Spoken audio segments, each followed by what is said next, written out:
This is Apple's ProRes and ProRes RAW authorized products support page. And if you go a little bit further down the page, it actually calls out by name FFmpeg and the open source encoder that you can actually use to get ProRes encodes. And you might look at this and go, well, Apple's just saying this because they want you to buy their stuff or buy their, their third-party licenses. And yeah, but no, actually. They do have a point here. The FFmpeg open source encoder is great, and I have used it, but it's not the same. And it actually can lead to incompatibility issues. In fact, I did witness that this year. It went down pretty badly. I can't get into the specifics, but the people involved in that did not have a good day. So I'm going to show you some ways to make sure that you always deliver a ProRes encode that is basically compliant. Don't worry, and just never have to think about it, hopefully.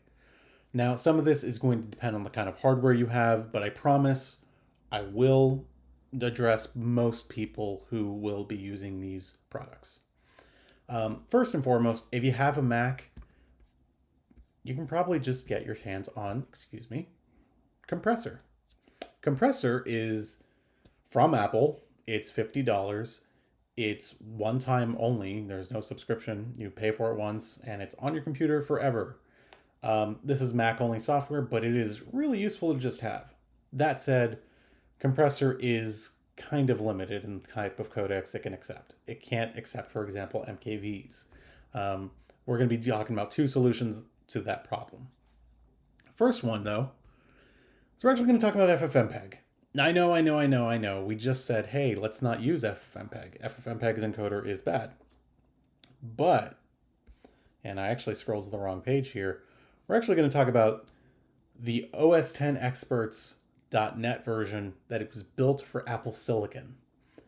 Apple Silicon's FFmpeg, which is totally native, 100%, works just fine, no Rosetta 2, has a little trick up its sleeve that is really useful. And by the way, I'm going to have this link down below, but basically just wanted to download the version for Mac OS Apple Silicon.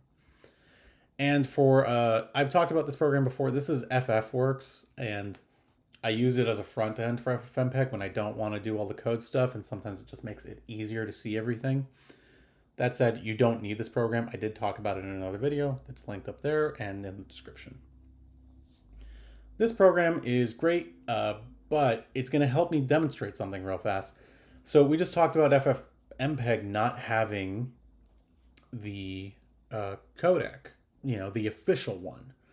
Well, if you run the diagnostic here, you'll see that, well, there's the ProRes encoder. It's right there. That's the open source one. But you'll also see that ProRes hardware accelerated encoding is supported.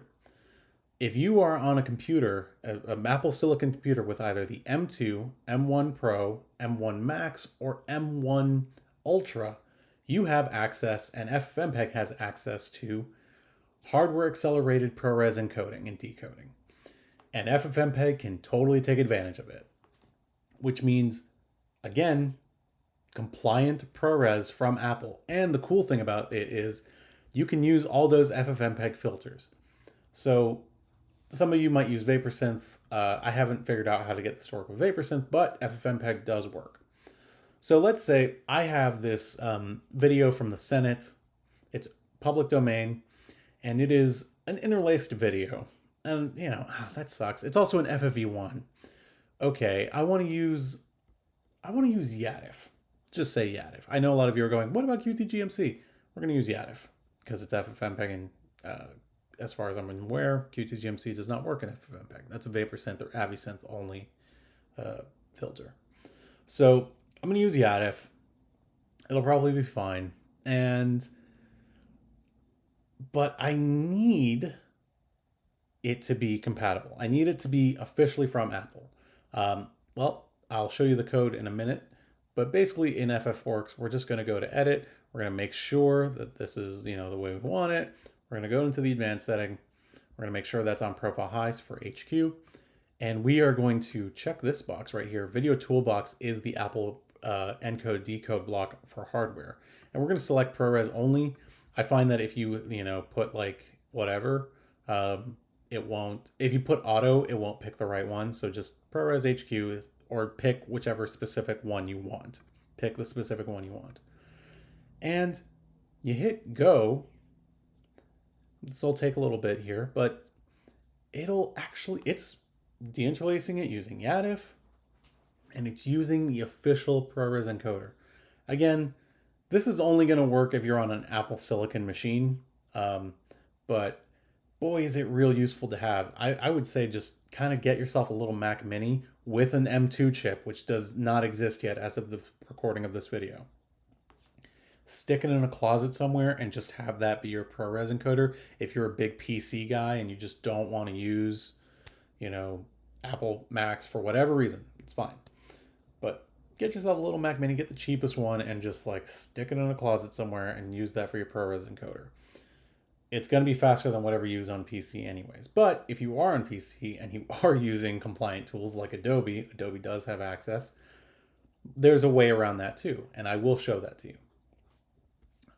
So we're going to go over here to this plugin called Influx. It's from Autochroma, and they make some of the best plugins out there, period. They are great. One of the best things that they do make is called Aftercodecs. Just to go over that very briefly, it is an X264 and X265 encoder right there in Adobe.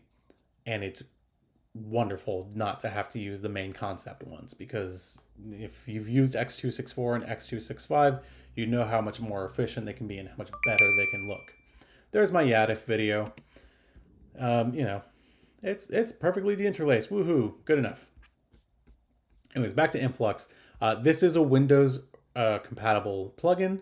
It also works on Apple Intel Macs and Apple Silicon Macs, so you don't need to worry about it. And what this plugin does is actually just open basically everything. I have not found a codec that it can't open. Obviously anything that you can put in MKVs, it'll open. Actually, I did run into a codec this couldn't open. It was a UT video, and then one update later, it could open it. It was fine. I have not had a problem with any other codec since. It's great because you can actually edit in Premiere with any codec.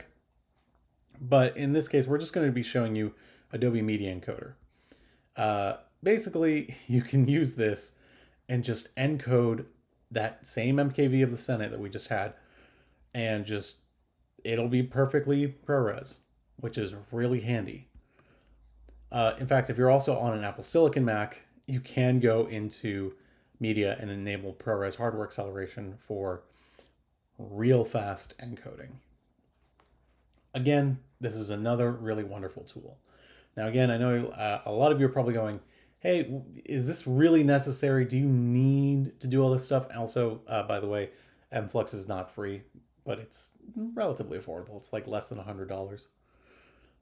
But do you need all this stuff? Is there actually a difference between ProRes from FFmpeg and the open source variants, or the officially licensed ones from Apple that they have licensed out to Adobe and Grass Valley and so on? Well, I'm going to actually put a link to a GitHub page that actually does go in depth into this, no pun intended. It talks about the bit depth of ProRes, and the FFmpeg encoder does not fare very well. It actually cannot reproduce all the colors that a typical Apple ProRes encoder can do. And apparently it doesn't even decode it correctly. It is really sad. It kind of sucks, but it's, a thing of the past when you think about it, if you have that ProRes hardware acceleration. Again, I will totally link this down below. You should totally check out this GitHub because it's super interesting. It has a lot of stuff that you can download and check out yourself. But with that, yeah, you don't have to worry about that anymore. You can put it in the past. If you're using either a plugin called Influx, or if you're using, FFmpeg on Apple Silicon, I would totally just, myself personally, if I was a PC person, especially when they start getting into the used market, I would totally pick up a little M2 Mac Mini the second it came out, and just have that in storage And whenever I need it, pull it out. Or just use influx, probably a lot easier. Anyways, thanks for watching, y'all. Hopefully this helps out very specific people who probably need this. I know this is a very niche thing, but hopefully that's helpful.